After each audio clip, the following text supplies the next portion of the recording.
Fala pessoal, tudo bem com vocês? Eu espero que sim. O meu nome é Murilo e sejam muito bem-vindos a mais um episódio do Murilo Videocast.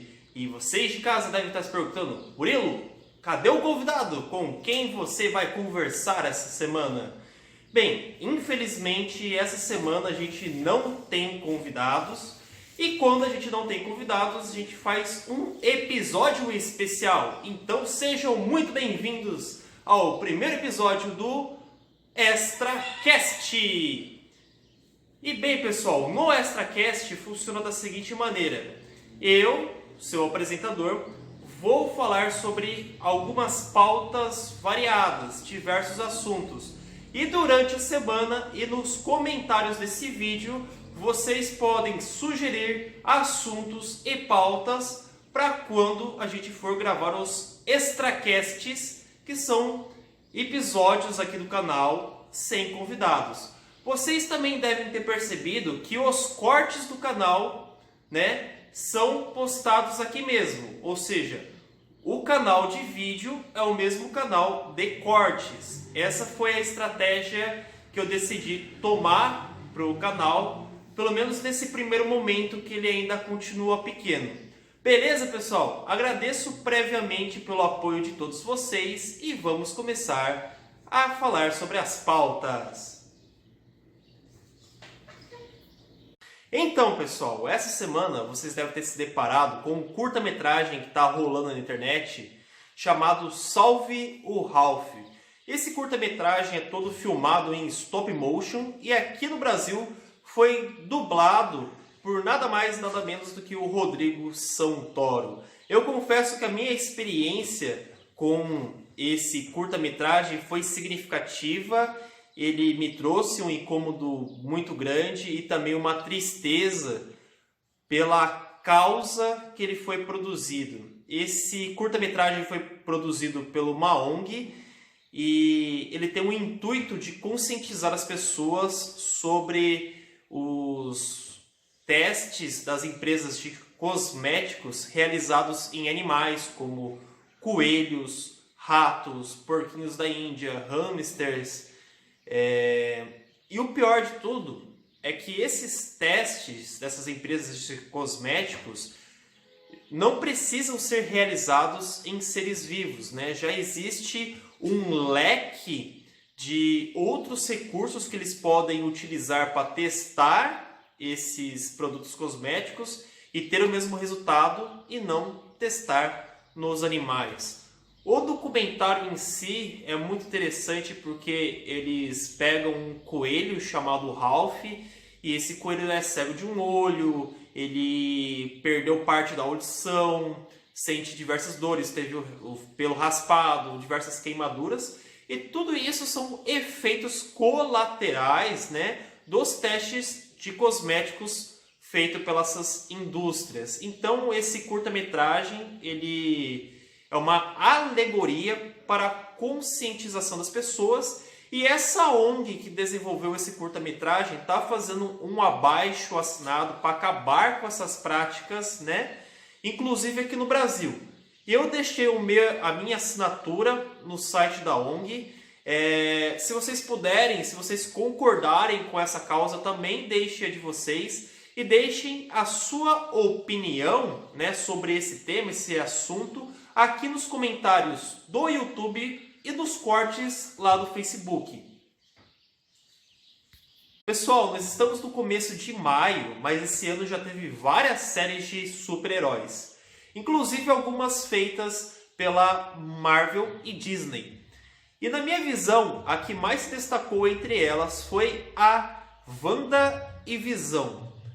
E o sucesso dessa série, na minha opinião, se vem da inovação. A Marvel decidiu sair da sua zona de conforto, da sua fórmula Marvel e inovar criando uma série que brinca entre o mistério e a ação. Os próprios 2 primeiros episódios da WandaVision foram extremamente inovadores porque eles trouxeram um formato de sitcom em preto e branco. Então todos foram assistir esses primeiros episódios e se surpreenderam. Primeiro teve muito hate, né, pelos episódios em preto e branco e também pelo formato que para Marvel é inovador, mas que para as séries era aquele formato do início das séries, né? Então essa confusão que a Marvel criou no início da série do WandaVision trouxe interesse, desconforto e curiosidade. Então a série vai evoluindo gradativamente, né, recuperando as forças, as cores, e todo mundo percebe que os episódios vão seguindo os formatos de sitcom, mas evoluindo, né, com o tempo. E o formato, né, a principal jogada foi manter o mistério, né? Nenhum outro filme da Marvel anteriormente se sustentava por mistério. E essa série se sustentou pelo mistério, que ela se manteve quase até o último episódio. E realmente foi inovador, né? Ganhou o público com isso. Não foi perfeito, na minha opinião.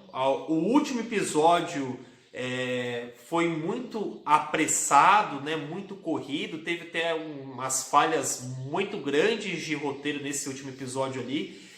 Essas falhas de roteiro poderiam ser resolvidas facilmente se eles dividissem o último episódio em 2, né? Para ter um desenvolvimento mais lento e mais explicado. Porém, não podemos negar que essa série foi um verdadeiro sucesso, né? E elevou a Feiticeira Escarlate a outro patamar aí. E vai ser muito interessante agora ver o embate dela com o Mago Supremo, que é o Doutor Estranho, no próximo filme da Marvel, com o Doutor Estranho, que vai ser Doutor Estranho 2 no Multiverso da Loucura. Se eu não me engano, o título é esse. Outra série lançada pela Marvel/Disney esse ano foi Falcão e o Soldado Invernal, que se me perguntasse sobre o que é a série, eu responderia legado e representatividade. Em questão de legado, temos o manto de Capitão América de Steve Rogers, que precisava ser passado para frente. Esse manto foi negado ao personagem Sam Wilson a primeiro momento, e quem assume ele é o personagem John Walker. Esse personagem não consegue lidar com o peso do manto do Capitão América, então a febre, a raiva e a sensação de inferior transformam o homem bom em cruel, e ele tem um arco dentro da série de fracasso e um arco de redenção, entre aspas, aonde ele assume um novo manto como agente americano. Já Sam Wilson, né, o Falcão, que depois se torna o Capitão América, está dentro desses dois panoramas. Ele herdou o legado de seu amigo Steve Rogers, se tornando um novo Capitão América, mas também tem que lidar com a questão da representatividade. O porquê disso? A série mostra, né, parte da construção histórica cultural dos Estados Unidos, que ainda existe uma distinção muito grande entre brancos e negros. Então, para um negro adotar, vestir o manto do Capitão América, né, que talvez seria o herói mais singular dos Estados Unidos, era algo muito difícil de ser feito, talvez até de ter aceitação pública disso. Mas o Sam Wilson, né, nosso Falcão, se mostra inúmeras vezes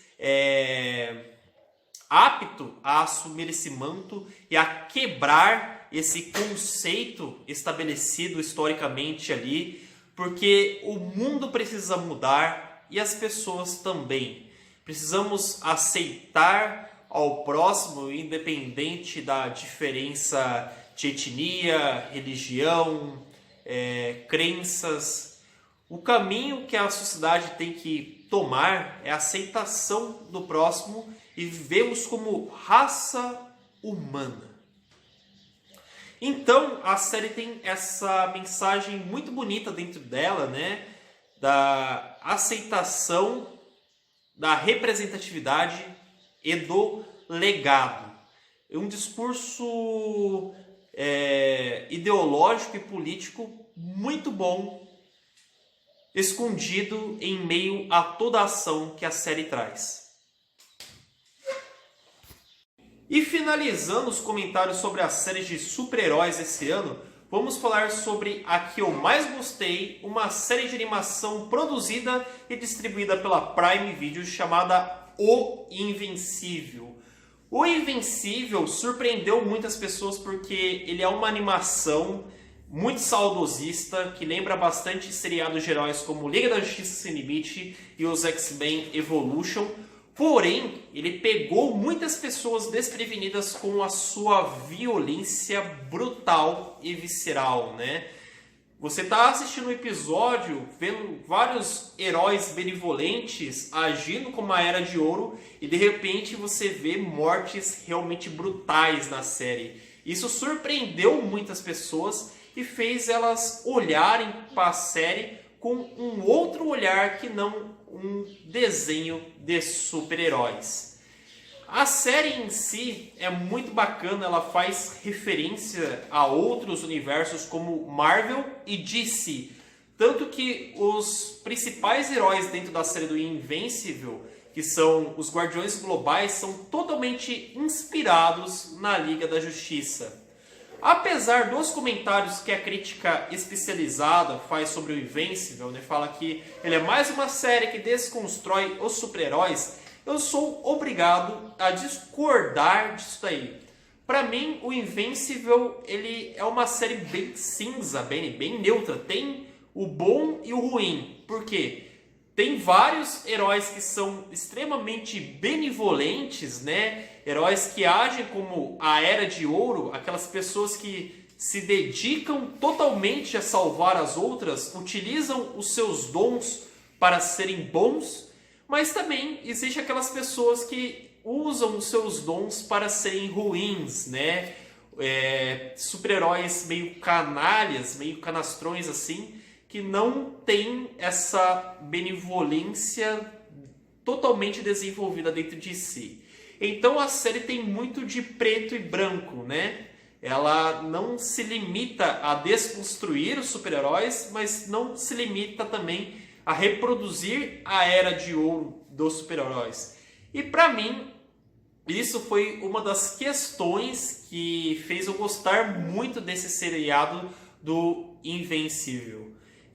Os dois personagens principais é como se fosse o Marco Invencível, como se fosse um filho do Superman, e o pai dele, Nolan, o Omni-Man, como se fosse o Superman. Eles são extremamente inspirados nos kryptonianos da DC, tanto que eles são alienígenas, podem voar, têm super força, super resistência, que vieram de outro planeta. E a questão grande da série é como alguém que é tão poderoso, está tão acima dos seres humanos normais, utiliza esse poder para ajudar os outros, né? Porque basicamente eles são heróis que vivem em um mundo de papel, né?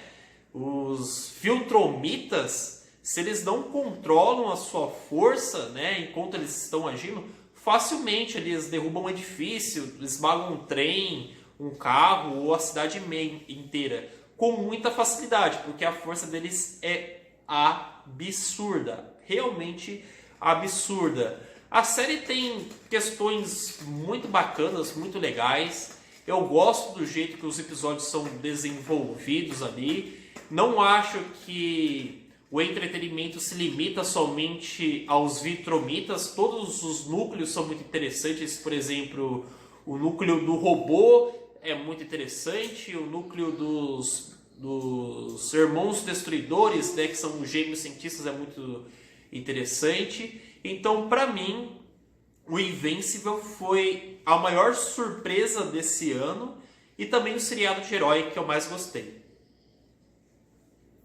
Pessoal, finalizando, eu queria falar um pouco sobre os meus e-books e deixar um convite para vocês conhecerem o meu trabalho como autor. O mais recente deles, As Aventuras de Luca, é um livro infanto-juvenil de fantasia que eu escrevi com a ajuda criativa da minha irmã Clarice. É um trabalho muito bacana, tanto na parte escrita quanto na ilustração.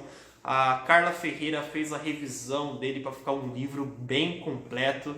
Tá bem bacana e você pode encontrar lá na Amazon e os outros no Agibook. Tem também Professores, os Heróis que Não Usam Máscara, um livro que fala ali sobre meio ambiente, sobre a rotina dos professores, e também é um livro de colorir. Todas as páginas e as ilustrações são em preto e branco para você fazer o seu próprio livro. Então você baixa ali o arquivo, imprime as páginas e pinta o livro do jeito que você quiser ali, para ele ser bem único, ser bem a sua cara.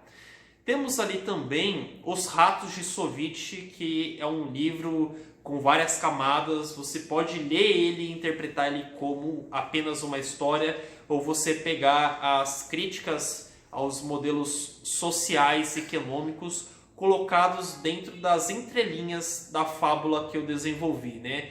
Da alegoria literária. E, por último, eu queria deixar o convite a vocês conferirem o meu livro Animalia, que é um livro que está somente na Agibook, e esse livro foi bem inspirado em A Revolução dos Bichos, que para mim é o livro mais fantástico que eu já li. E Animalia, ele segue um caminho diferente, mas ele também é uma crítica social de alguma maneira, né? E ele segue um caminho parecido com A Revolução dos Bichos, porque foi um livro que me inspirou a escrever esse. Pessoal, mais alguns avisos do canal, né? Nem todas as semanas eu vou conseguir trazer um convidado para conversar comigo, e as semanas que não tiver convidado eu faço esse vídeo com um formato extra, comentando algumas pautas. Vocês podem deixar assuntos a serem comentados aqui na barra de comentários do YouTube ou no Facebook também. Agradeço imensamente o apoio que vocês estão dando ao canal. Se vocês puderem, realmente curtam, comentem e compartilhem para que o meu trabalho chegue a mais pessoas. E muito obrigado por ter assistido o vídeo. Até mais.